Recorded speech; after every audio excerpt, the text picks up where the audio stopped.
infelizmente, a gente não conseguiu fazer o microfone funcionar, né?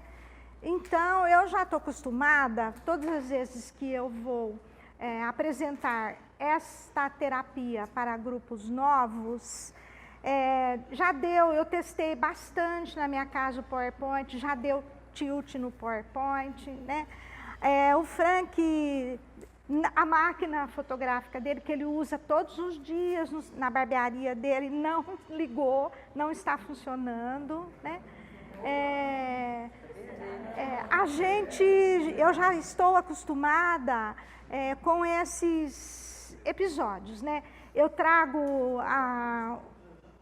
o PowerPoint num pendrive, trago num cartão de memória, trago no computador, porque cadê o Marcelo?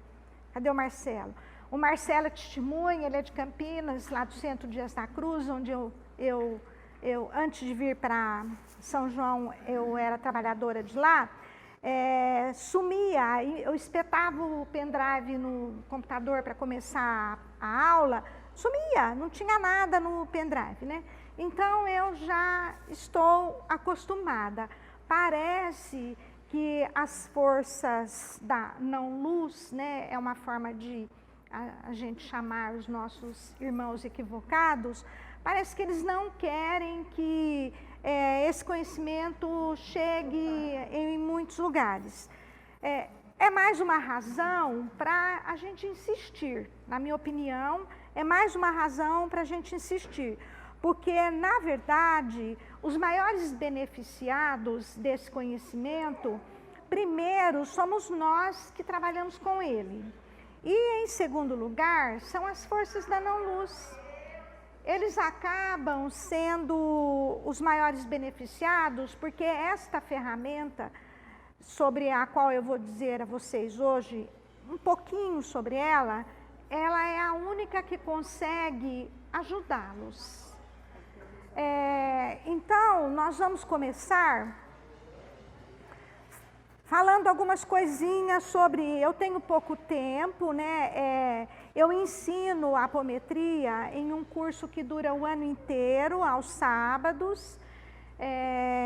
Porém, eu tenho uma hora e pouco, para passar algumas informações para vocês. E nós vamos começar por aqui assim, ó. Apometria é uma ferramenta de trabalho. Então, por ser uma ferramenta, ela pode ser usada dentro de um centro espírita, dentro de um centro de umbanda, dentro de um consultório, né? Uma terapia feita por um terapeuta holístico, e até o psicólogo, em certa medida, pode usar algumas técnicas que nós usamos lá no Centro Espírita Allan Kardec, lá em São João da Boa Vista. Então, a apometria, ela é só uma ferramenta, ela não modifica um centro espírita em nada. Um centro espírita tem as atividades dele normal, a sua linha de direção normal, né? E nos trabalhos de desobsessão, só nessa hora, é que pode ser usada a ferramenta da apometria. Então, é meio insano um espírita tradicional ser contra a apometria, que ela modifica o centro espírita, ela modifica o espiritismo, ela é ferramenta para usar na sessão de desobsessão, né? Começa por aí. Lá no Centro Espírita Allan Kardec, a gente usa com bastante propriedade o mais que nós conseguimos essa ferramenta. Então, nós falamos que nós fazemos um tratamento com ela, nós fazemos um tratamento espiritual, ou seja, tratamento de espíritos, é a conhecida desobsessão. E fazemos um tratamento de vidas passadas. Aí é a novidade, né? Quando eu falo que a ferramenta trata espírito, tudo bem. Quando eu falo que ela trata vidas passadas, é que já desperta uma curiosidade, porque como, né? Como trata vidas passadas dentro de um centro espírita?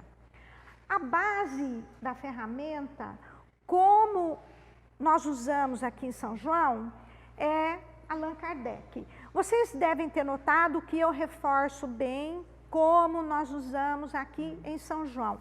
Por que eu reforço isso?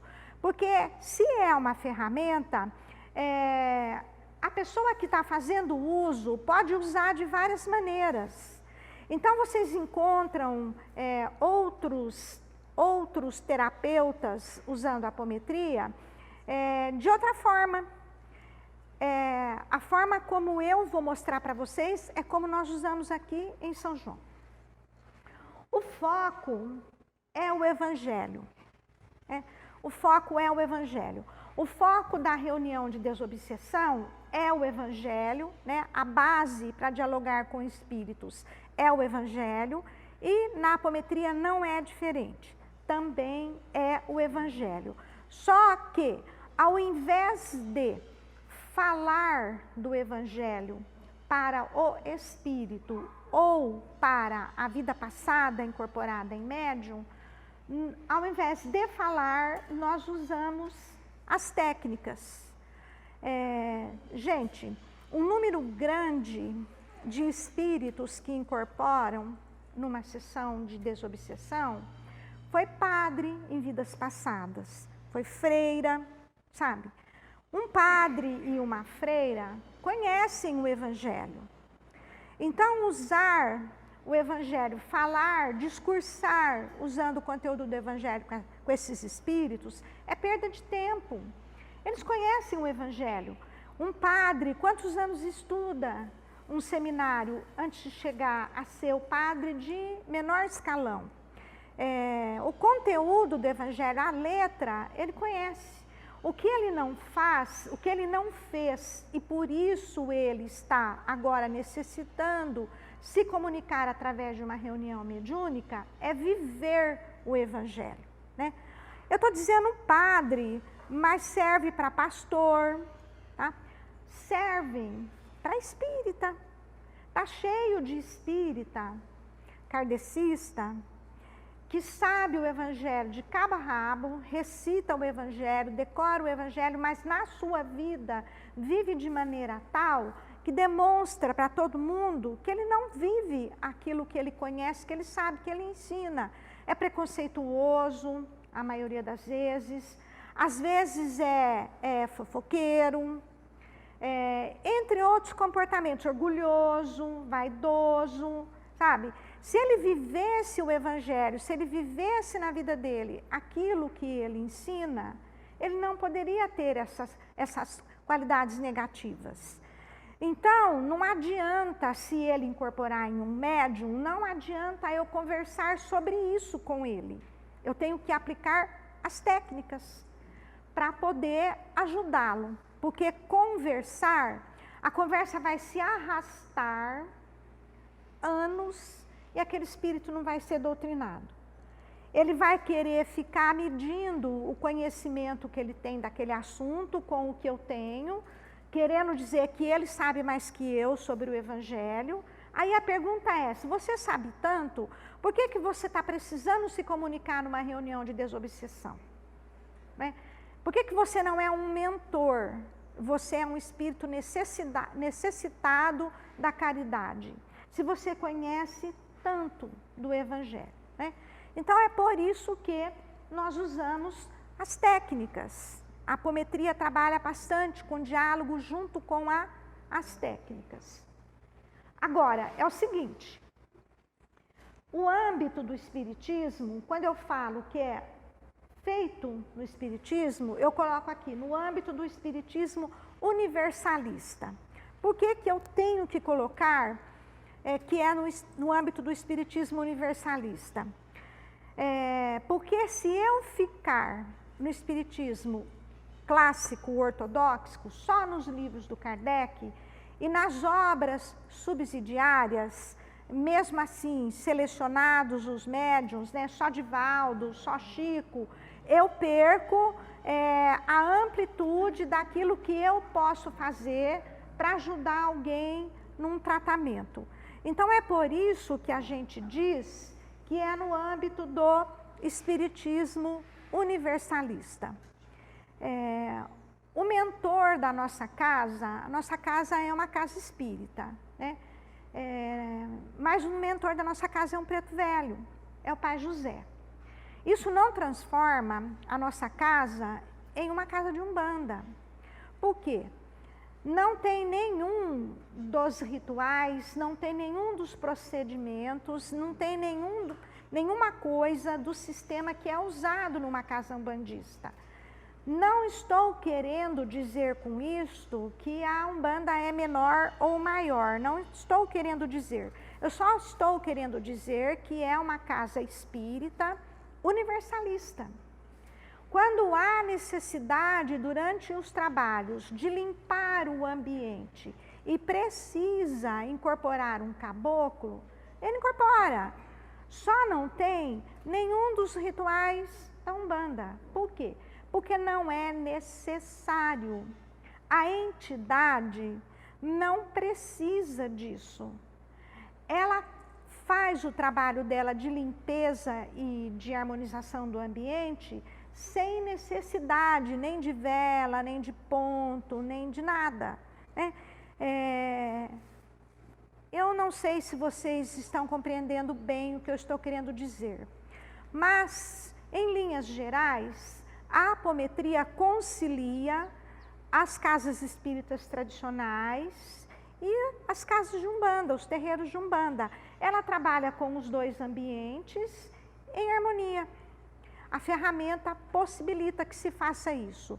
Ou não, se o dirigente da casa achar conveniente que não seja feito dessa forma, não faz.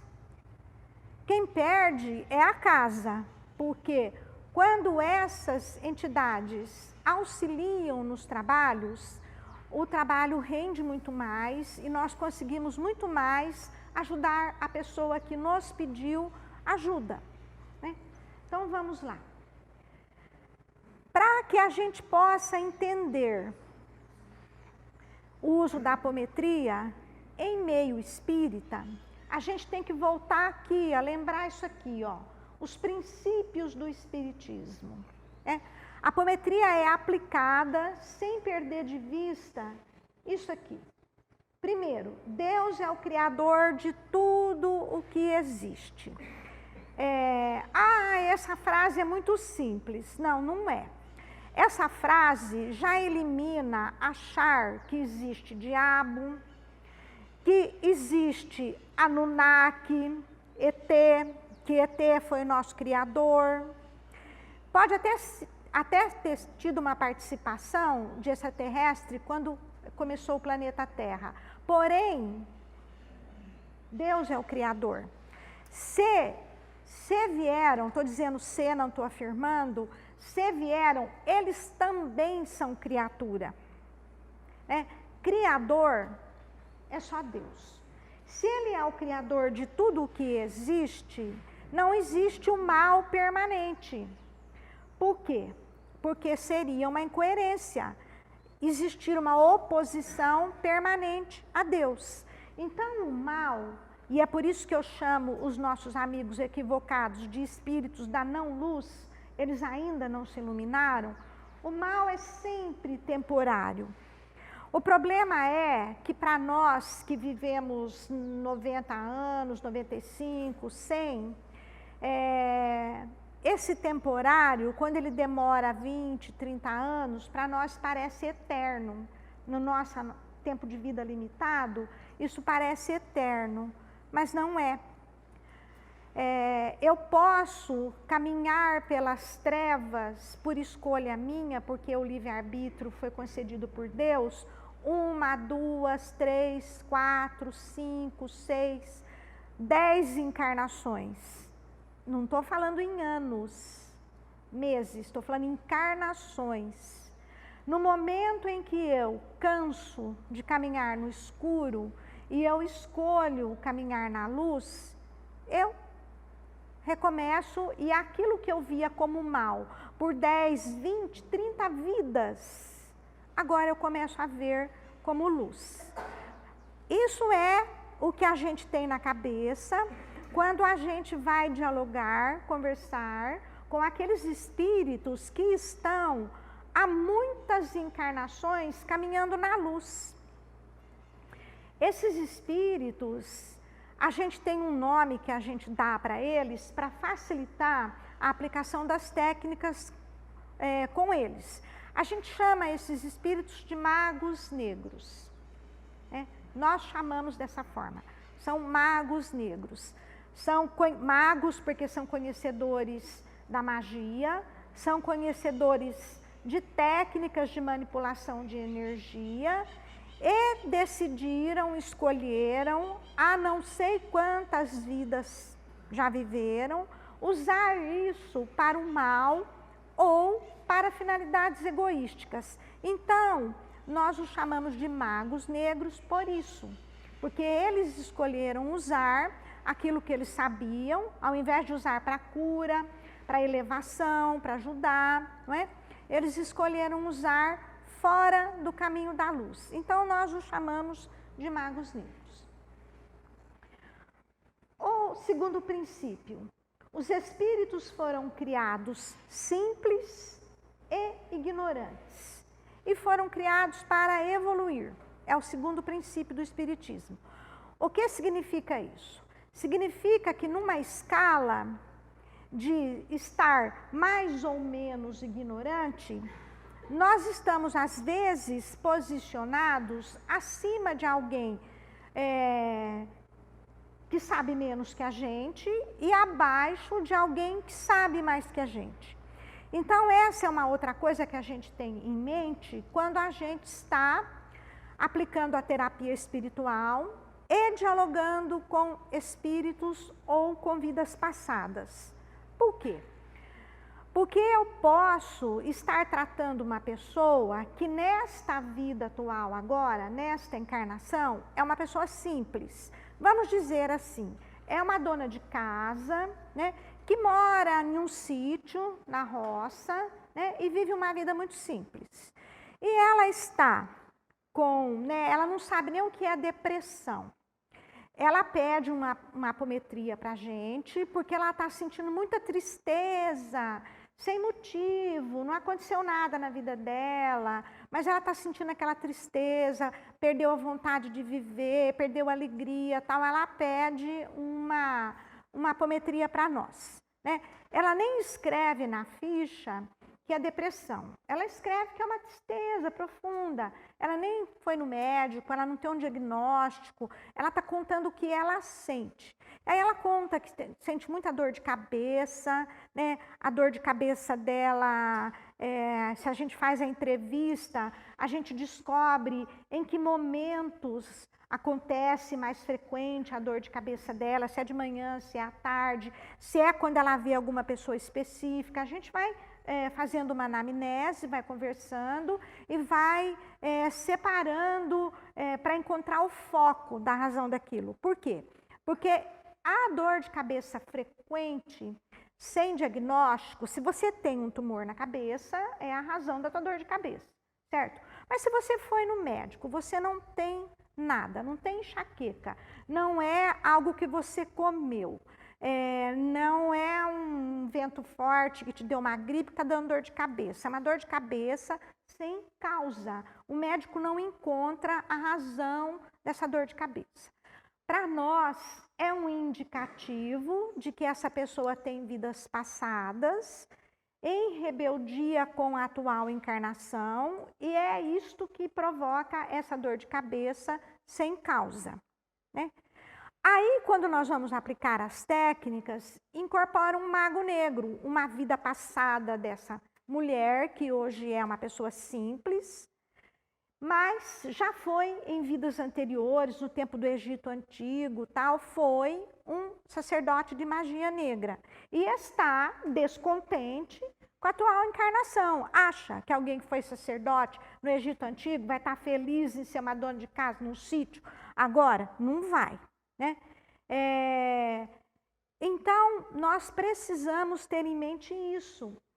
Nesta vida agora, é uma pessoa simples, porém, qual é a bagagem que essa pessoa tem em termos das encarnações que ela já viveu, né? É a razão pela qual Jesus dizia que a gente não pode julgar para não ser julgado. Porque você vê de uma história de um espírito, é como se fosse um iceberg. Você vê a ponta que aparece em cima da água, mas a maior parte do iceberg está submerso. As vidas passadas todas estão submersas. Você não sabe quem aquela pessoa foi em outras vidas, né? Bom, essa evolução, né, foi criada para evoluir, e essa evolução, ela acontece por meio de sucessivas vidas. Não dá para você, em uma única vida, aprender tudo o que há para aprender, corrigir todos os erros cometidos em várias vidas passadas, fazer reforma íntima em uma única vida. O Chico Xavier mesmo dizia, impossível, né? Por quê? Porque é muito tempo, é muito acúmulo de coisas que você trouxe e que você precisa corrigir. Então, você vive sucessivas vidas. Você não tem uma vida passada, né? Antes de eu conhecer a apometria, eu já era espírita, né? Eu não me apresentei, vou fazer isso agora. O meu nome é Maria Isabel Bessi, né? O pessoal me chama de Bel Bessi, né? Eu tenho essas conversas doidas assim, mas eu não sou hippie caída dos anos 60, eu sou major da Polícia Militar, aposentada, né? Eu só falo isso para vocês verem que eu vou falar umas coisas doidas, mas não sou doida, né? Eu sou formada em pedagogia, todo doido fala que não é doido, né? Eu sou formada em pedagogia, eu tenho mestrado, vou fazer o doutorado agora em cima desse conhecimento. E é assim, eu sou espírita eu tenho 68 anos, eu fui criada na religião católica, me tornei espírita na década de 70, no começo da década de 70, fiz o curso de espiritismo quando era 5 anos, depois fiz o curso de passes, fiz o curso de evangelização infantil, tudo em casa kardecista, em Campinas. Eu morava lá e eu estudei lá, né? E eu tinha uma ideia, com tudo isso que eu estudei, que eu sabia, eu tinha uma ideia das reencarnações que era assim, ó. Eu tenho uma história que eu conheço do meu passado, eu sei que a minha última encarnação é a minha bisavó. A minha bisavó morreu de parto com 16 anos, minha avó Chica, minha avó materna, nasceu e a mãe dela morreu de parto, né? Eu sei disso porque quando eu nasci eu chorava, eu chorei 6 meses, o tempo todo. Minha mãe levava o bebê no médico e o médico não encontrava doença nenhuma em mim. Aí resolveram levar para o meu avô, que era o único espírita da família, né? A família era católica. Resolveram me levar para o meu avô benzeio, né? Meu avô fez uma sessão espírita e contou para minha mãe, olha, ela é o espírito da bisavó dela, que morreu de parto, e quando ela se viu em corpo feminino de novo, ela não quer sofrer, passar por esse sofrimento de novo. E é por isso que ela chora desse jeito. Mas eu já doutrinei ela aceitou, já falei para ela que agora vai ser diferente, ela já aceitou, ela vai parar de chorar, ela não vai chorar mais. E de fato isso aconteceu, né? Então isso foi há 68 anos atrás. Então eu imaginava assim, ó, eu agora nessa vida, eu tenho que corrigir os erros da minha bisavó, que é a minha última encarnação, né? Eu achava que era linear, assim, né? Você vive agora, você morre, na próxima você conserta os erros que você fez aqui, você não conseguiu na próxima, né? A apometria veio me mostrar que não é linear, né? Eu posso estar nesta vida corrigindo erros de coisas antigas. Porque a minha bisavózinha, ela viveu 16 anos só, coitada. Ela foi casada, né? Com 16 anos, ela foi casada com um homem que não era o amor da vida dela e ainda morreu de parto, né? Que erro que tem para corrigir? Eu devia estar com uma auréola aqui, se fosse assim, né? E não tô, né? Aí, continuando, dando exemplo da minha vida, para não fazer fofoca da vida dos outros, vou falar da minha, né? Aí eu fui continuando essa jornada. Quando eu tinha 12, eu conversei com esse meu avô, que era espírita, e ele me disse que eu ia ver muitas pessoas mortas, queimadas, porque nessa vida aqui eu tinha que pagar um karma, que na época da Roma Antiga, quando Nero queimou Roma, me pediram, eu era da corte dele, eu era a favorita dele, depois eu descobri, pesquisando, que a favorita dele era uma negra, uma escrava egípcia negra, né? E me pediram para eu pedir para ele não fazer isso e eu me omiti. Então meu avô me disse que eu tinha um pecado de omissão, disse isso para mim quando eu tinha 12 anos, e que eu ia ver muita gente morta queimada, porque eu não vi o resultado da minha omissão, eu não vi os cristãos queimados, né? Eu fiquei imaginando, né, ver muita gente queimada, vai pegar fogo em alguma casa, morava em Espírito Santo Pierre, né? Vai pegar fogo em alguma casa, vai ter uma família lá dentro, 4 pessoas, pai, mãe, 2 filhos, é muita gente queimado, né? Passou. Aí, meu primeiro trabalho profissional, né, foi na Polícia Militar, e foi o incêndio do Joelma. Né? Eu trabalhei no incêndio do Joelma. Eu vi, depois trabalhei no IML, 3 dias, no reconhecimento de cadáveres. Eu vi 290 pessoas queimadas. Né? E eu lembrei do meu avô. Eu lembrei do meu avô ter dito isso para mim quando eu tinha 12 anos. Né? Com 22 anos, eu trabalhei no incêndio do Joelma. Foi meu primeiro serviço na polícia. O último, tcharam, a queda do avião da TAM lá no aeroporto. Né? O último serviço operacional. De novo, fogo, gente queimada, morto queimado. Né? Aí a gente vai ligando essas partes do quebra-cabeça. Será que depois dessa encarnação na Roma Antiga, eu só vim ser a minha bisavózinha e depois, agora eu? Não, não é assim que funciona. Né? Quando a gente lê Painéis da Obsessão, do Divaldo, a gente vê, lá tem uma história de um sujeito que ele está com tuberculose. Ele sabe que ele está com tuberculose, mas ele não conta para ninguém. A esposa dele cuida dele, a tuberculose é contagiosa e ele não conta para ninguém que ele está tuberculoso. Né? Até que ele piora muito e no hospital os médicos dizem que ele vai ter que fazer uma cirurgia, né, em um dos pulmões, e aí a família dele fica sabendo que é tuberculose. A esposa dele era muito religiosa, rezava muito, pedia muito por ele, intercedia por ele, né? E graças ao grau evolutivo desta mulher, desse espírito que era a esposa dele, a espiritualidade concedeu uma moratória a ele. Disseram que quando o médico encarnado fizesse a cirurgia, eles iam fazer a cirurgia lá no mundo espiritual, e ele ia conseguir mais 6 meses. Se naqueles 6 meses ele mudasse dentro dele as emoções que ele tinha e que foram a causa da tuberculose, ele sobreviveria com um pulmão só. Caso contrário, não ia ter jeito, ele ia morrer. Por quê?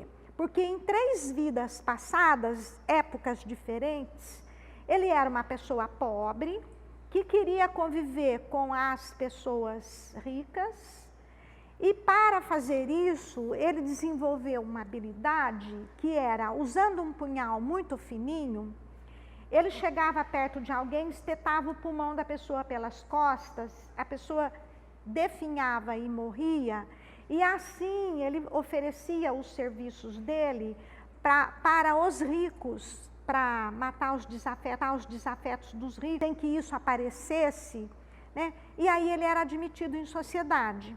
Então ele tinha um espaço na sociedade que ele queria tanto frequentar, graças a essa habilidade. Ele fez isso 3 vidas sucessivas. Nessa agora é que ele estava pagando esses erros com o pulmão dele. Ele nasceu, né, com a possibilidade, com o gene de desenvolver a tuberculose, e desenvolveu, né? Então, nós que estudamos a doutrina espírita, nós sabemos assim, ó, você começa a pagar os seus erros quando você admite que errou. Então a gente fala assim, nossa, mas eu vejo fulano, ele faz, acontece, apronta, e eu não vejo ele pagando, né? Só começamos a pagar os nossos erros quando adquirimos um grau de consciência tal que admitimos que erramos. Porque senão é castigo, não tem sentido. Para a justiça divina, você tem que saber que errou, para aí você entender como é que você está pagando, não é? Então ele foi esse assassino de aluguel 1, 2, 3 vidas, né? Agora, na década de 50, é que ele estava pronto, no Brasil, é que ele estava pronto para pagar. Bom, foi feita a cirurgia, tudo, esse homem virou um inferno em cima da mulher, porque agora ela já sabia que ele era doente e ele ficou mais enciumado dela ainda. E ele morreu em 6 meses. Por quê?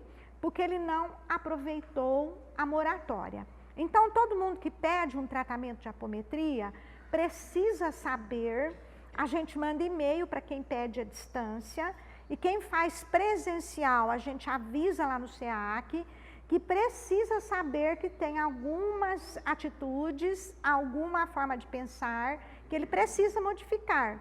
Por quê? Porque o tratamento não é a cura. A cura é a vivência do Evangelho. O tratamento é um pronto-socorro, é um up que você dá para a pessoa, para ela seguir, ir se modificando e aí sim ela estar curada.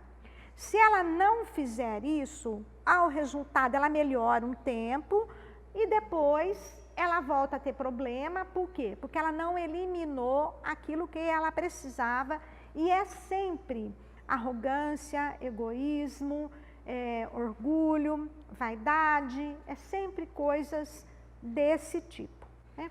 Bom, continuando nos princípios do Espiritismo, encarnados se comunicam com desencarnados, né? É base do Espiritismo isso. Se eu fosse falar em termos científicos, o fato científico do Espiritismo é a comunicação entre vivos e mortos. É uma coisa que acontece cotidianamente, agora mesmo. Os nossos mentores estão junto conosco, amigos estão junto conosco. Se tiver alguém vidente aqui e fizer uso, vai ver o tanto de espírito que tem ouvindo esta palestra, muito mais em maior número do que os encarnados, né? É só usar a vidência, pedir permissão e usar, que vocês vão verificar isso. Porque são 8 bilhões de encarnados e 22 bilhões de desencarnados. Essa é a humanidade da Terra. A população da Terra é essa. Existe mais desencarnado do que encarnado. Então, é natural essa comunicação. Ocorre que, às vezes, ela não é ostensiva. Às vezes, não. 90% das vezes. A gente está quieto em casa, né, fazendo almoço, vem um pensamento, pum, na cabeça da gente, sabe? Eu acho que o fulano falou mal de mim, porque eu pensei nele agora, falou mal de mim, né? Quem é que está pondo isso na sua cabeça ali, se naquela hora você não estava nem pensando no fulano, né? Nós sofremos influência espiritual o tempo todo, e é por isso que faz parte do tratamento fazer o evangelho no lar. Se você sofre a influência espiritual, é necessário que o seu ambiente tenha bons espíritos para influenciar você positivamente e não negativamente.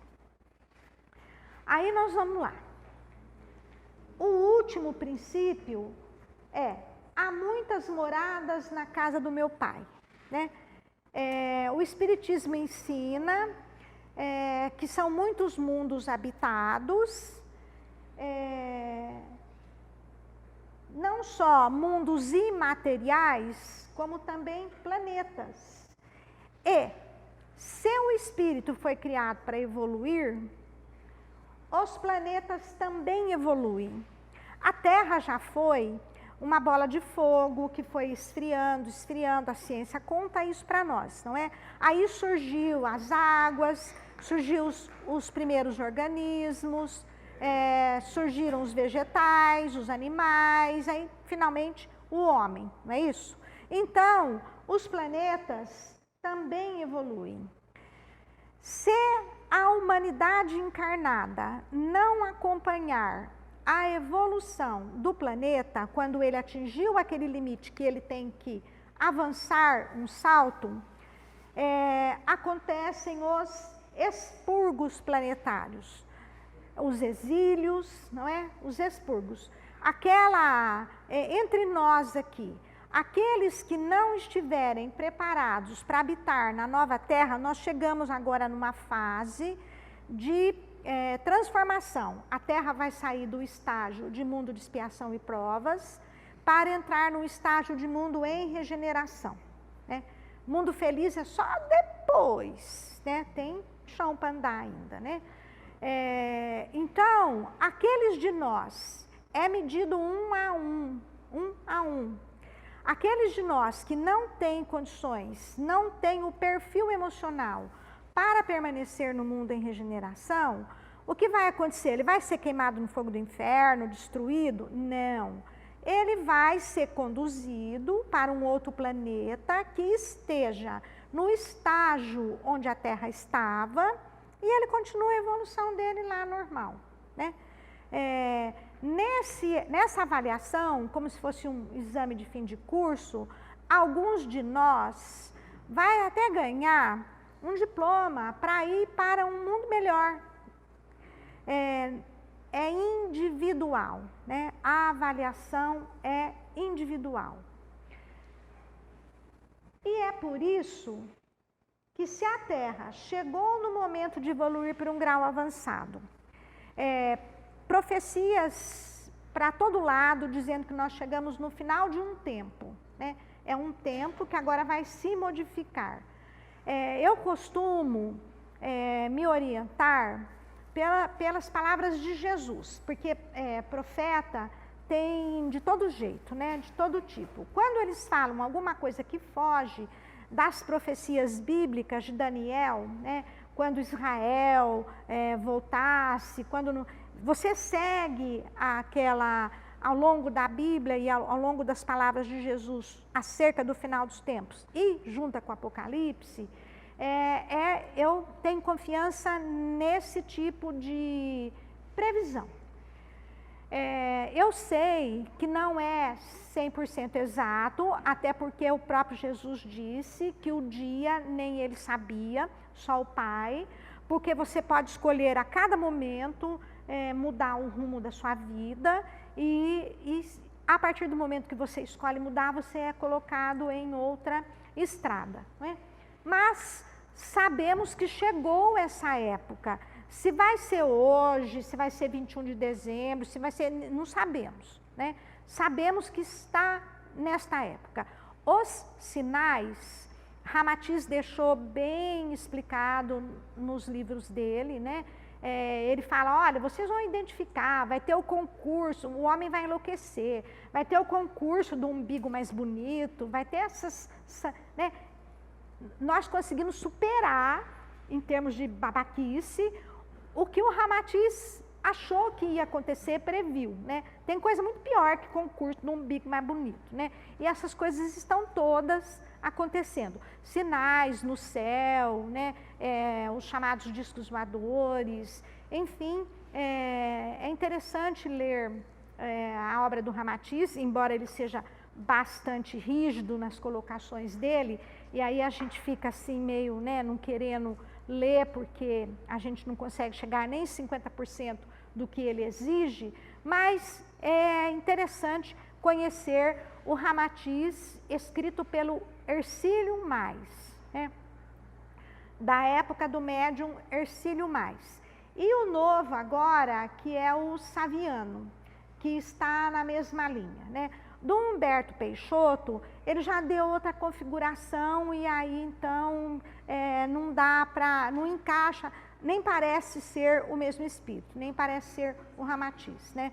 Não estou dizendo que não é, estou dizendo que não parece ser, né? Então, gente, se nós estamos nesse momento, a apometria é a ferramenta certa para ser usada agora. Por quê? Porque a hora que, né, o fulano que for separar o joio do trigo, né, tem alguém carregado de fazer essa tarefa, né, um a um. Ele está com a ficha encarnatória de cada um de nós. Na minha ficha vai constar o quê? Só o que eu fiz nesta vida? Vai entrar aquela do Nero, da época do Nero, vai entrar as 500 encarnações quando eu fui bruxa, né? Eu sei que tem, eu já tratei, né, na apometria, então eu sei que tem, né? Se somar tudo e tirar a média, eu estou ferrada, né? Então, o que é que vai, o que é que tem que precisa ser corrigido, ser consertado ainda, né? Como é que eu vou fazer reforma íntima disso? Não dá. Mas se eu me tratar na apometria e eu tratar todas as minhas vítimas do passado que estão ainda presas naquele espaço-tempo, em sofrimento por minha causa, pronto, eu vou libertando essas amarras que me impediriam de ficar na Terra, né? Então vamos lá. Quem somos nós, né? Qual é a razão da vida? Por que que a gente vive? Por que que nós estamos aqui? A gente vive para comer, beber, dormir, ter uma profissão, se realizar profissionalmente, ser famoso, né? Por que que a gente vive, né? Então, nós temos respostas em várias áreas da ciência, né?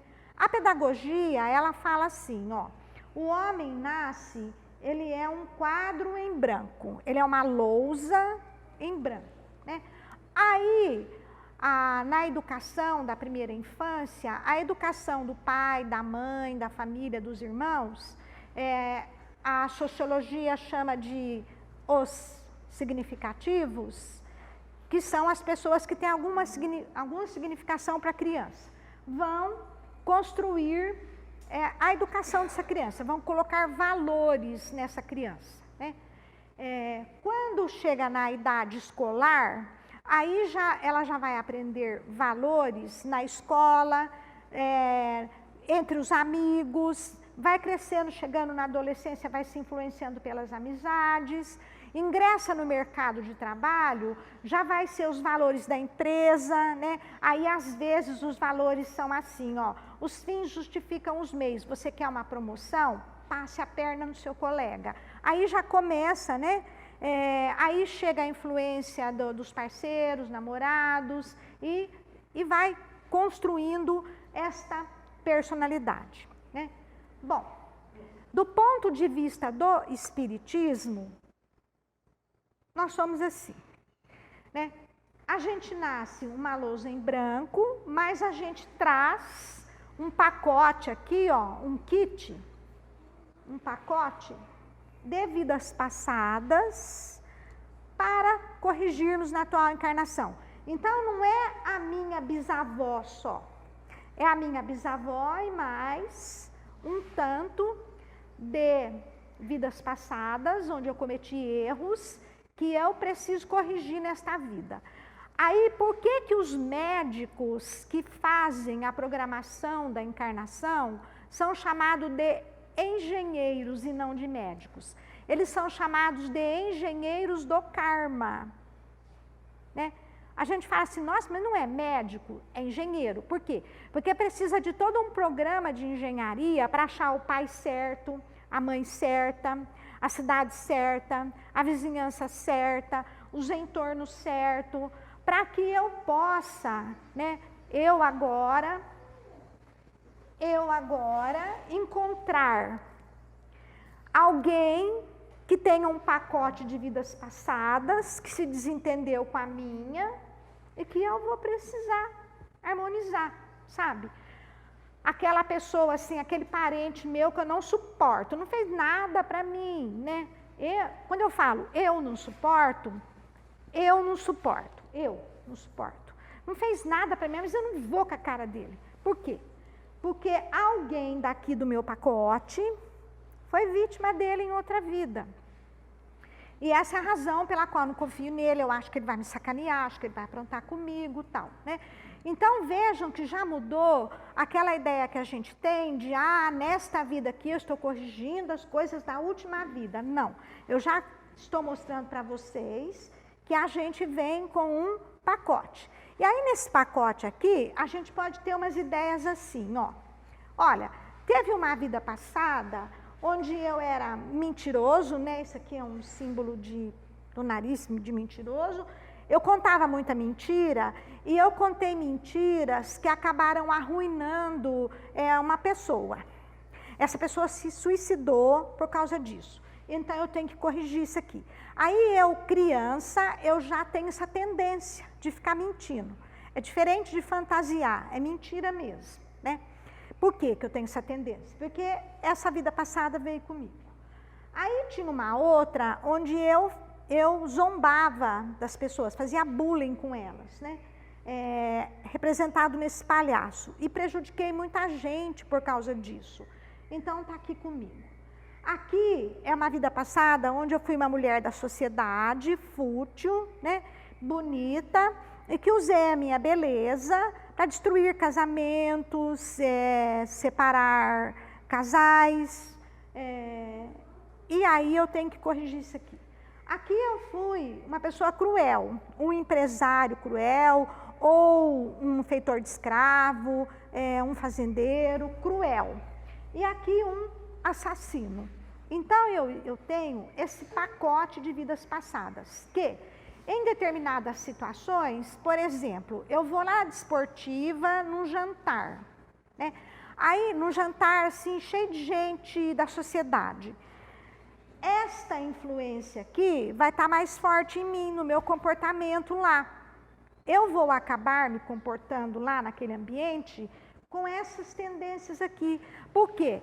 Porque ao estar num ambiente em sociedade, a energia das emoções que o ambiente desperta reforçam essa vida passada, a gente chama de personalidade. Cada uma dessas aqui é uma personalidade. Reforça essa personalidade, ela assume o comando do consciente e eu fico me comportando igual ela se comportava quando ela era pertencia a uma corte, a uma nobreza e ela vivia em sociedade. Vocês entenderam? Em algumas situações, eu posso assumir a personalidade que veio no meu pacote para eu corrigir na atual encarnação, né? Depende, a gente chama isso de gatilho, depende do gatilho, né? Então, quando se eu tenho no meu pacote uma vida passada de alguém, que eu dei o exemplo aqui, né? De alguém fútil, eu frequento um ambiente de sociedade, esta personalidade vai estar me influenciando de maneira mais forte. Mas, como nós trabalhamos isso dentro do espiritismo, não é só isso, né? A gente tem o nosso mentor, né? Então, nós sempre temos um outro espírito que se comprometeu a nos ajudar, né? E que está nos apoiando, nos dando o sentido do rumo que nós devemos seguir, tentando nos afastar, dando intuição para nos afastar de lugares que não seriam bons para nós, né? Então, esta é a visão de quem somos nós e qual a razão da vida que nós temos quando nós pegamos a ficha de uma pessoa para fazer um tratamento dela, nós imaginamos essa situação. O mentor dela, né, a gente tem um site para a pessoa fazer inscrição, para pedir tratamento. Nós não fazemos propaganda do nosso site, porque, né, nosso tratamento é gratuito. Então, não é um comércio. Chega até nós, fazendo inscrição no site, esses dias chegou, né? Eu fiz um outro site para vender os livros, esse que eu já escrevi, e mais 2 que eu ainda vou escrever, complementando isso que eu estou falando para vocês. Olha, nesse outro site que é de venda, o que acontece? O Google dispara, porque é venda. Aí uma pessoa nos Estados Unidos, que não conhece o site de tratamento, se deparou com um site de venda de livros e pediu ajuda para a gente lá dos Estados Unidos para um menino de 8 anos com leucemia... esqueci o segundo nome do diagnóstico. É uma das variantes da leucemia. Um garoto de 8 anos. O que aconteceu, gente? O mentor dessa tia conduziu ela para os caminhos, né? Eu respondi o e-mail dela, falei, olha, esse site não é o de tratamento, você precisa entrar no outro site porque tem uma ficha, você tem que dar algumas informações para nós tratarmos, né? Não é só você falar o nome dele e a doença dele, precisa de mais. Então, entre nesse outro site e faça a inscrição. Quem é que está agindo por trás para que essa tia tivesse chegado àquilo ali, né? É o mentor. Qual é a relação dessa tia com esse menino e o pacote de vida deles, o pacote de encarnações passadas dele? Tudo isso tem que ser levado em consideração quando a gente aplica o tratamento em apometria. Bom, se nós fomos criados para evoluir, se o planeta vai evoluir, e nós temos, né? Jesus disse assim, dizia frequentemente, eu e o Pai somos um. Quando eu tiver conseguido tratar tudo isso aqui, eu vou ser um só, né? Eu não vou ter mais esse penduricalho de vidas passadas aqui atrás de mim, né? Aí eu vou poder dizer, eu e o Pai, né? Eu e o Pai somos um, né? Eu não tenho mais 2, 3, 4, 5, não sei quantos aqui. Essa condição, eu vou estar vivendo em mundos felizes, né? Em mundos de regeneração, que é a nossa próxima etapa, eu ainda vou ter pacotes aqui, mas não mais homicídios cruéis, né? Eu vou ter pacotes mais leves. A energia do planeta vai ficar mais leve. E é a razão pela qual nós não sabemos a data, quando é que vai acontecer essa virada, né?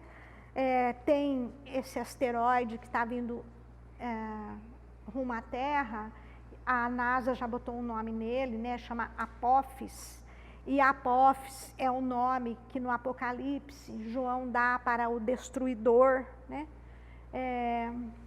Ele está previsto para chegar em abril de 2036, né?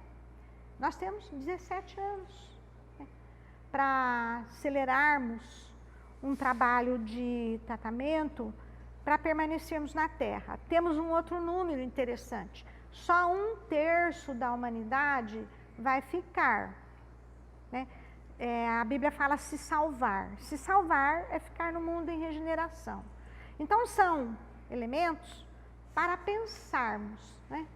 Em relação a nós e aos outros, né? Então, vamos lá. A biologia quântica, através desse livro aqui, do Bruce Lipton, ele é um biólogo, ele trabalhou 8 anos no projeto Genoma, ele era ateu, cientista, né? E ao estudar a célula sozinho, tirando as conclusões, ele se espiritualizou. Ele abandonou a carreira acadêmica e ele trabalha agora com cura. E o processo que ele usa é parecido com aquilo que nós fazemos na apometria, né? E ele escreveu esse livro para leigos, A Biologia da Crença. Ele fala que 95% do nosso DNA é saudável, que nós nascemos com 95% do nosso DNA saudável, para ter uma vida feliz. Então vejam, né, que em termos de karma, em termos de corrigir erros passados, a misericórdia divina, ela nos dá só 5%. Mas então por que a gente adoece? Aí ele diz que estilo de vida, dieta errada, vícios, estresse, falta de exercícios, comportamentos de risco, emoções desgovernadas, a nossa forma de reagir ao que acontece na vida, pensamentos e crenças negativas e programações subconscientes é que fazem a gente adoecer. Aí ele fala que não adianta eu corrigir tudo isso aqui, ó, se eu não mudar as programações subconscientes. Se eu mudar todo o resto e não mudar as programações subconscientes, eu ainda continuo adoecendo. Então vamos entender isso um pouquinho dentro desse entendimento do espiritismo que nós temos. Olha, eu venho com 95% do meu DNA saudável, né? 5% de coisas que eu tenho que resolver, né? Aí o que acontece? Eu bebo, eu vou numa festa, bebo, não me embriago, acordo a personalidade que era alcoólatra em outra vida. Quando eu acordo essa personalidade, o obsessor dela, que era o inimigo dela de outra vida, ele encontra ela. Então, ele não é meu obsessor. Eu não fiz nada para ele. Ele é meu inimigo porque é esta vida passada minha que fez as coisas para ele, né? E é normal, num trabalho espiritual, quando vem um obsessor, ele diz assim, ela está diferente agora, demorou para eu achar ela. Ela se escondeu num corpo diferente. Quando é que ele achou ela? Quando eu deixei a personalidade que cometia aquele erro se sobrepor. Então, eu achei aquele obsessor. E assim vai, ó. Aí eu começo um vício, né? Eu invento de fumar maconha. Eu desperto um outro obsessor, né? Aí eu abro um negócio e nesse negócio eu começo a passar a perna nos outros, né? Para me dar bem, eu acordo outro obsessor, né? E assim sucessivamente, ó. Pronto, agora eu já preciso de um tratamento espiritual. Até então, eu não precisava. Eu precisava de um tratamento psíquico. Eu só tinha as personalidades, os defeitos para corrigir. Agora que eu despertei os obsessores, agora eu estou precisando de um tratamento psíquico e espiritual. Eles entenderam a diferença? Psiquismo se refere só às vidas passadas. Opa!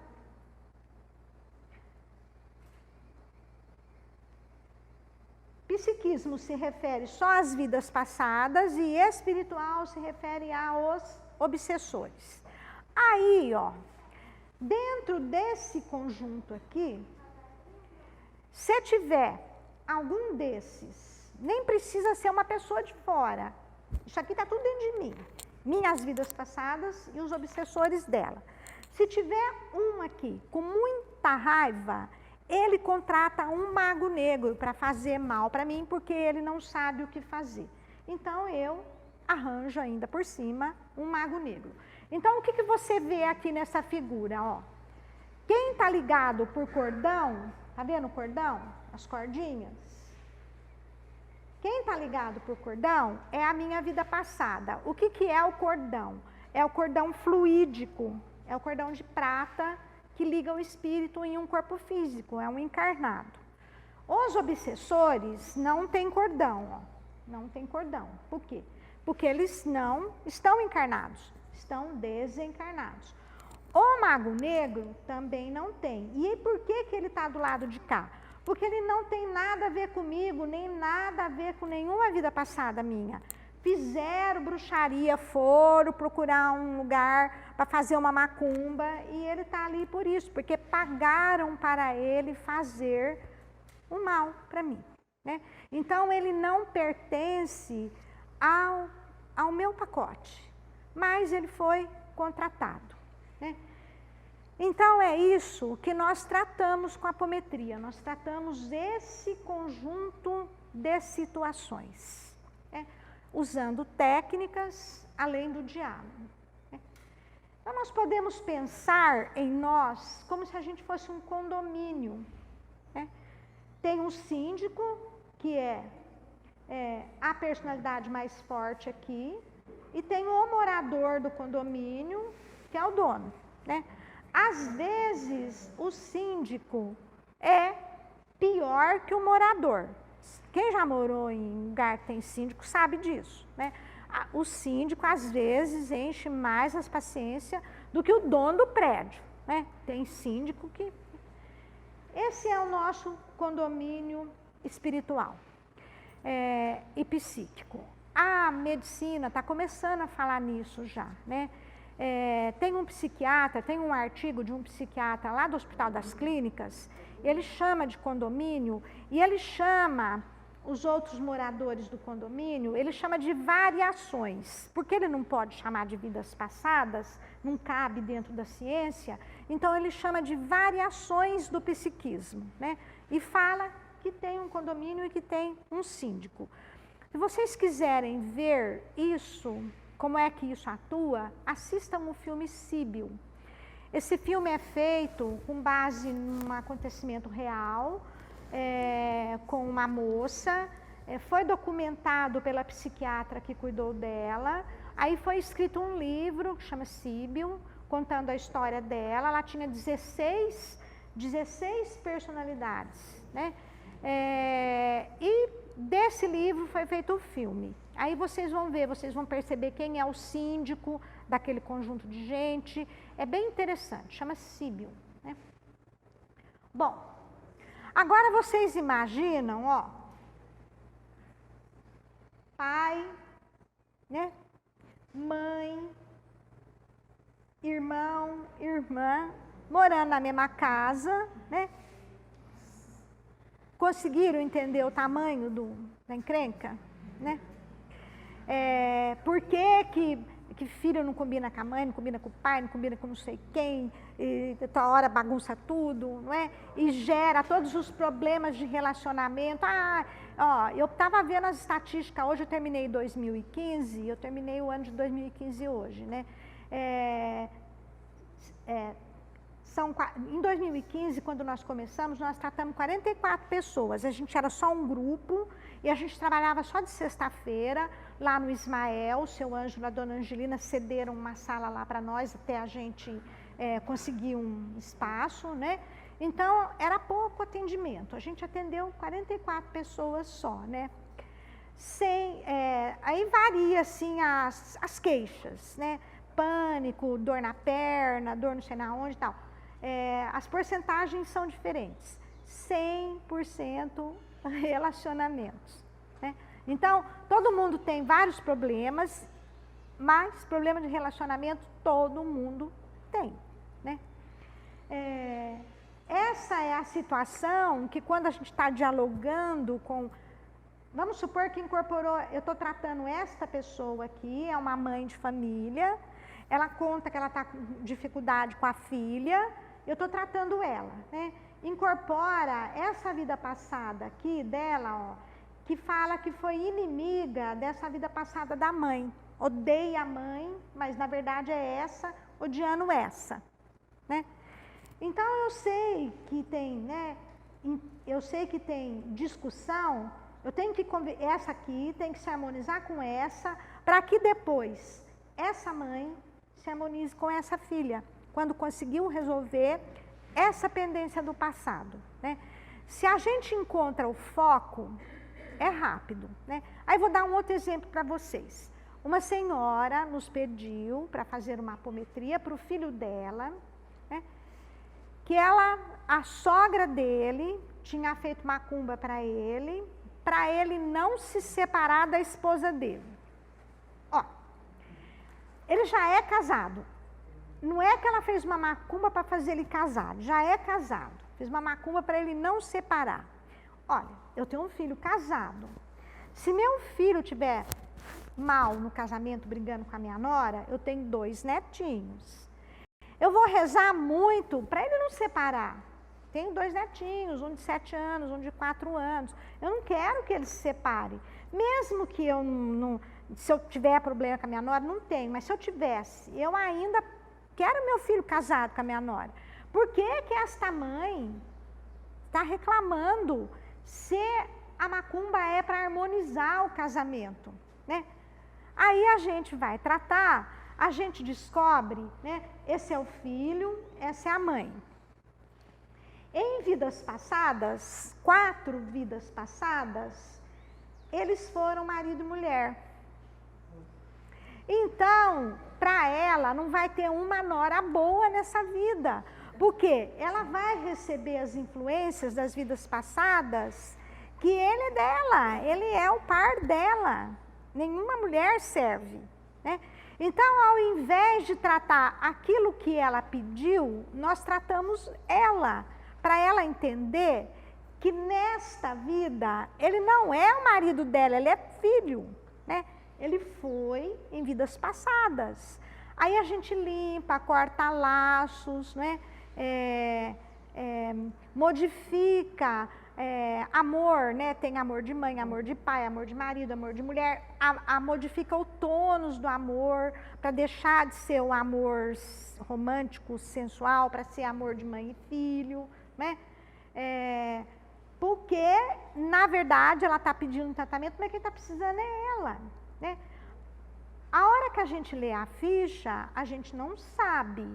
É na hora que começam as incorporações nos médiuns, porque as vidas passadas incorporam nos médiuns e a gente conversa com elas como se fosse com espíritos, e os obsessores, os espíritos, também incorporam em médium.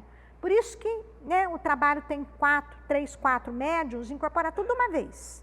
Vida passada, espírito, né, e a gente vai conversando. E até o mago negro incorpora. E aí a gente pergunta para ele, o que você tem contra essa pessoa aí? Ele fala, não tenho nada, me pagaram para eu fazer mal para ela, eu estou fazendo, né? Aí a gente fala para ele, mas meu irmão, chegou a época do exílio planetário, né? Se você continua nessa política, agindo desta forma, praticando mal, você vai ser exilado. E já que você veio aqui, você não quer ter uma oportunidade de rever, modificar seus caminhos, então a gente trata ele também, né? Ele não é visto como um inimigo de ninguém, né? Nem os obsessores, nem as vidas passadas, eles são todos vistos como seres da não-luz, porque não foram iluminados pelo entendimento ainda, e nossos esforços são no sentido de iluminá-los, para que eles possam ficar no planeta regenerado. Bom, nós vivemos em sociedade, né? Ninguém evolui, não tem sentido, dentro daqueles 5 princípios do Espiritismo, você evoluir sentado numa caverna meditando. Que jeito que você vai harmonizar os erros que você cometeu em vidas passadas se você está isolado na caverna? Então, a gente vive em sociedade, né? Em 2015, o nosso primeiro ano, nós tratamos 44 pessoas. Tratamento presencial, as pessoas iam lá. Algumas nós tratamos 2 vezes, o máximo teve uma que nós tratamos 5 vezes, porque todos os tratamentos dela vinha vida passada dela, onde ela foi bruxa ou mago negro, né?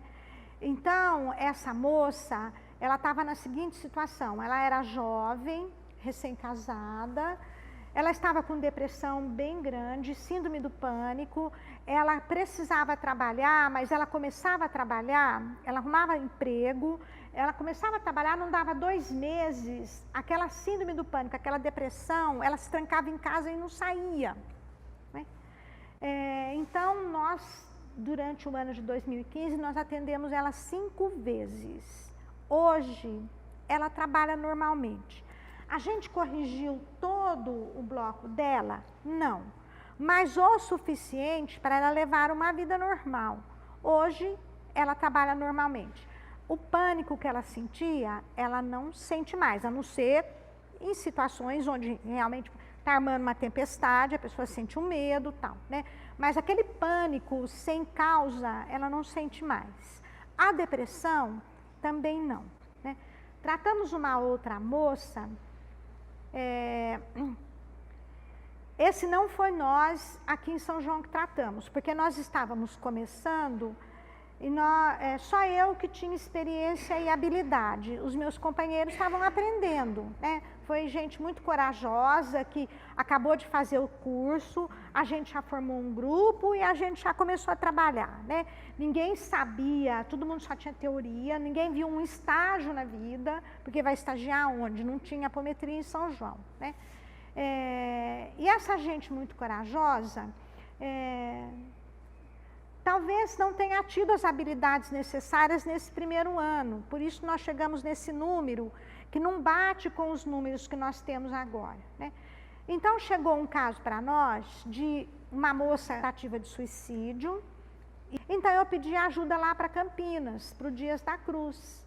Falei, gente, se a gente não ajudar, ela vai se matar. Ela já tentou 8 vezes, né?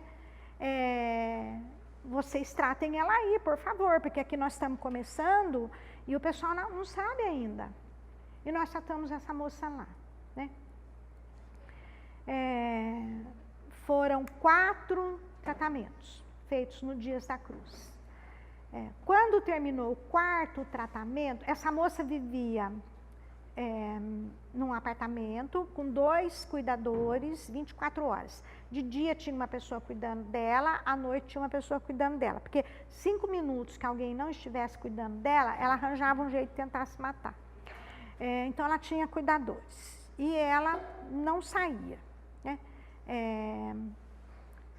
No 4º atendimento, no dia seguinte, ela levantou, ela pediu comida, ela almoçou.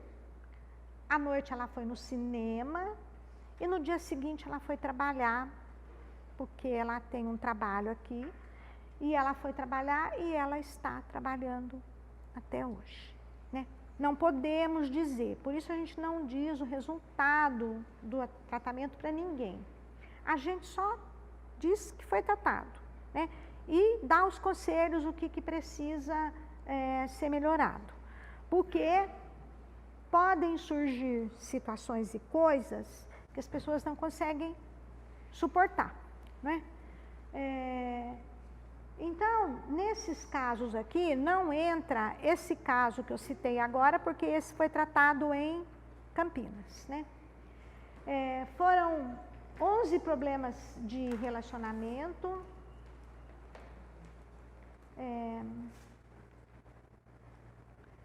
pensamentos suicidas, depressão, síndrome do pânico, 2 casos de câncer, 229 eram vidas passadas, 69 obsessor, 40 mago negro, 9 encosto. Encosto é aquele espírito que não tem relação nenhuma com a pessoa. Por exemplo, a pessoa é enfermeira, trabalha num hospital, ele espírito, ele procura no hospital ajuda, ele sente afinidade com a energia dela, ele fica junto com ela ali porque ele se sente bem. Então aí a gente só recolhe e encaminha para o hospital espiritual, né? Então esse foi o nosso resultado. Olha, a maioria era vidas passadas. Então nós achamos muito que os outros fazem macumba pra gente, fazem mal pra gente, mas na verdade os nossos problemas maiores vêm de vidas passadas, né? E aí é assim, ó, a verdadeira terapia é viver o evangelho. A autocura são os esforços para a reforma interior. A apometria é só um pronto-socorro. Conforme eu vou dialogando e resolvendo as questões que as vidas passadas deixaram, né, eu vou, encaminho um obsessor, faço o outro obsessor perdoar, né, consigo convencer o outro a tentar encarnar de novo e agora ter uma vida diferente, né, convenço o mago negro que ele precisa se modificar para ele poder ficar no mundo em regeneração, né? O outro obsessor, preparo ele para encarnar agora naquela mesma família e agora se acertar, né? Eu resolvo os problemas espirituais de obsessão da pessoa. Feito isso, eu consigo também tratar as vidas passadas. Aí, eu e o Pai somos um, né? A minha vida atual cresce, fica enriquecida, né? E eu estou pronta para o mundo em regeneração. Como é o tratamento, né? Nós usamos técnicas para acessar as vidas passadas dos espíritos e usamos as técnicas para corrigir os erros, né? Conselho é racional, tem prazo de validade. Eu posso pegar alguém aqui e falar, olha, eu aconselho você a não tomar energético porque ataca o fígado. E mostra uma tabela, números, tal, é racional. A pessoa acha que eu tenho razão. Daqui a 2 horas ela está tomando energético. Por quê? Porque deu vontade nela e é a emoção que predomina e ela volta a fazer aquilo. E é por isso que a gente diz que conselho tem prazo de validade. O racional tem prazo de validade, né? Dura quando está perto de você. Então, a gente usa imagens que são símbolos, são arquétipos carregados de emoção e que carregam a informação. Que informação? Quando eu quero colocar o perdão, o amor, o arrependimento, eu carrego a imagem com essa informação e é essa imagem que eu uso, com essa alta carga emocional, é que vai transformar a personalidade e o espírito. Porque eu só conversar, eu só explicar para ele, só a lógica, né, tem prazo de validade. Enquanto eu estou conversando com ele, ele concorda comigo, ele sai dali, ele volta a ser escravo das emoções. E aí é assim, ó. Quem dirige sabe, né? Tá indo lá para São Carlos, 2h20 de viagem, aquela estradinha indo por Aguaí, não tem nem acostamento, quanto mais banheiro e pôr de gasolina, né? E a gente cansado, dirigindo, tá acabando a gasolina, tô com fome, tô escutando um barulho no carro, tô achando que ele tá com algum problema. Aí vai chegando em São Carlos, eu vejo essa placa. Eu sei que a 500 metros eu vou poder parar, abastecer o carro, ir no banheiro, lavar a mão, comer e ter mecânico. Eu não parei o carro para ler a placa. A imagem já transportou todas essas informações para mim instantaneamente. Por quê? Porque eu fiz um curso para tirar a CNH e aprendi o significado de cada imagem dessa. Então, essa é a razão desse livro ter as imagens. As imagens que ele tem no final são aquelas que, quando eu estou aplicando a técnica, eu uso aquela imagem carregada de informação.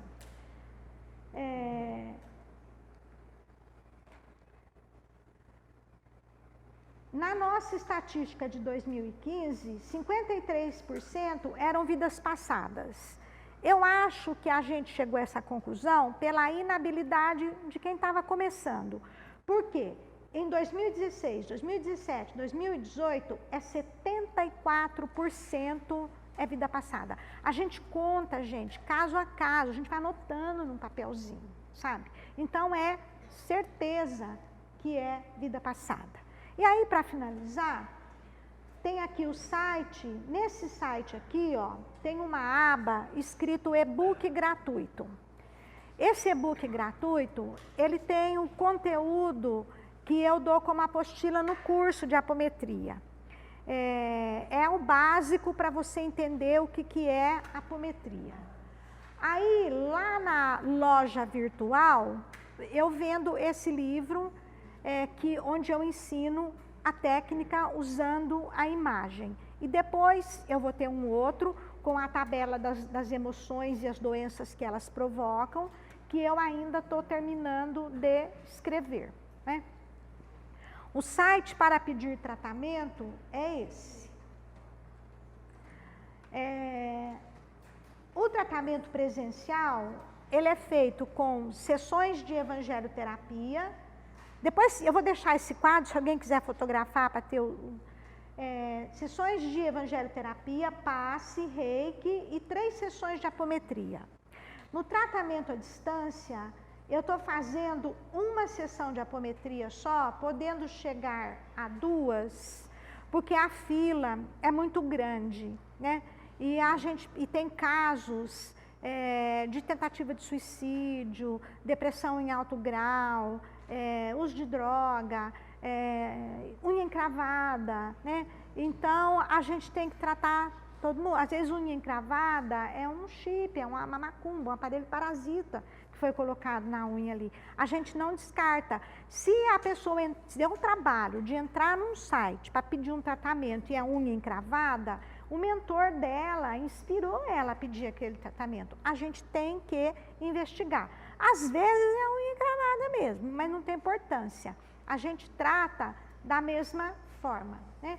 O próximo curso começa em fevereiro, depois do carnaval. Esse ano vai ser de sábado, das 14 às 16 horas. Quando tem feriado prolongado, a gente não dá aula para a pessoa poder viajar. E em julho é férias, mas é um curso do ano inteiro. Por quê?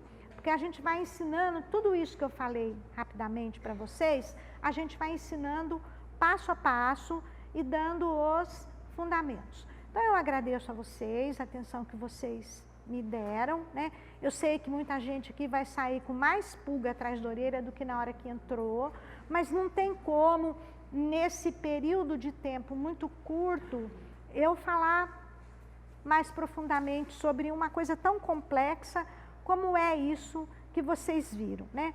A minha intenção é a parábola do semeador, né? É jogar a sementinha e ver qual vai cair em terra fértil, para nós podermos trabalhar, fazer um curso juntos, trabalhar sobre isso, ou pelo menos a pessoa sair daqui e fazer uma inscrição pedindo um tratamento para suas aflições, né?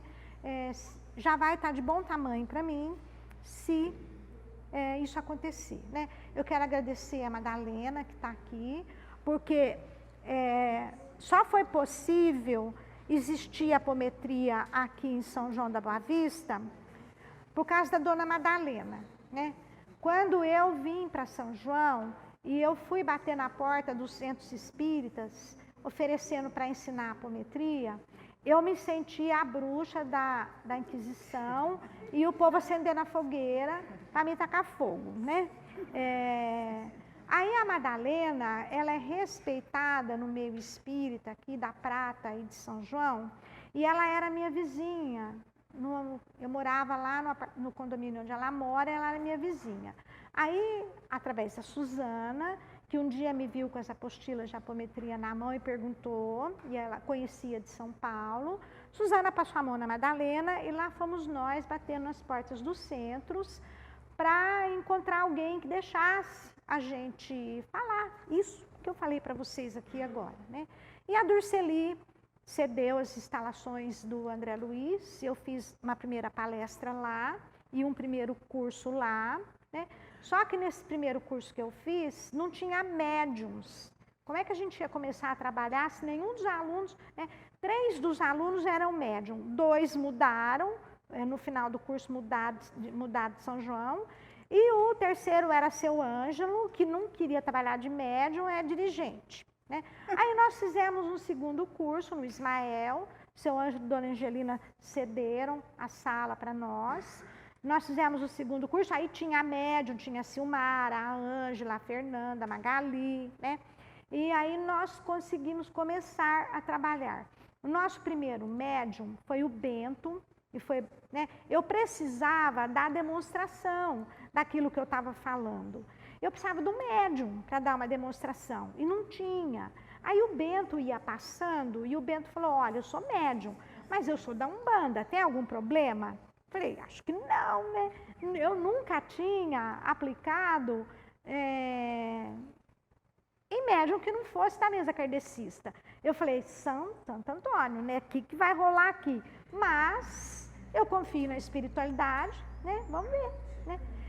O Bento nunca nem viu falar em vida passada, certo? Ele era um médium da Umbanda. Ele não estudou porcaria nenhuma de espiritismo, certo? Ele é médium da Umbanda, não tem estudo lá, né?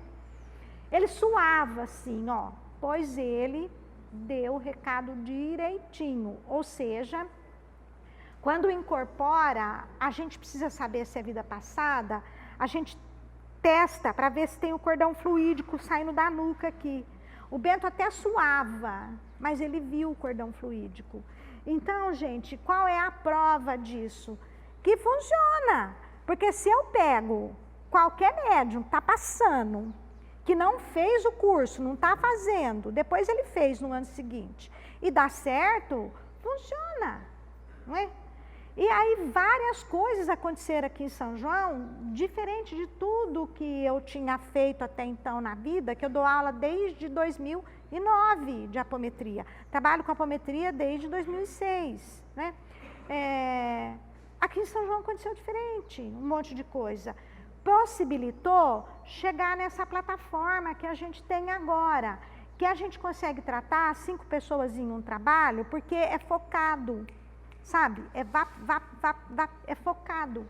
A gente pega a tabelinha da doença e vai nos pontos, é focado, né? A gente consegue tratar de 4 a 5 pessoas, né?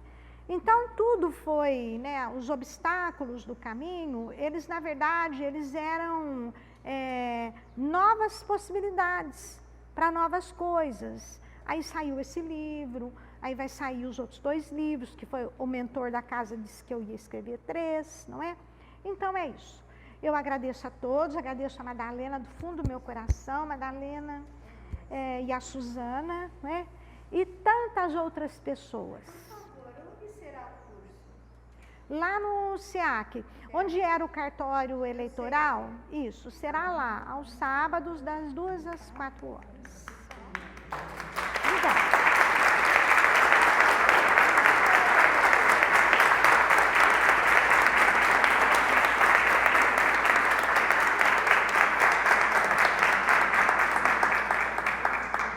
Se vocês quiserem fotografar, né? Aí o pessoal que veio para pegar o certificado, por favor, aguarde, né? Que eu vou entregar o certificado do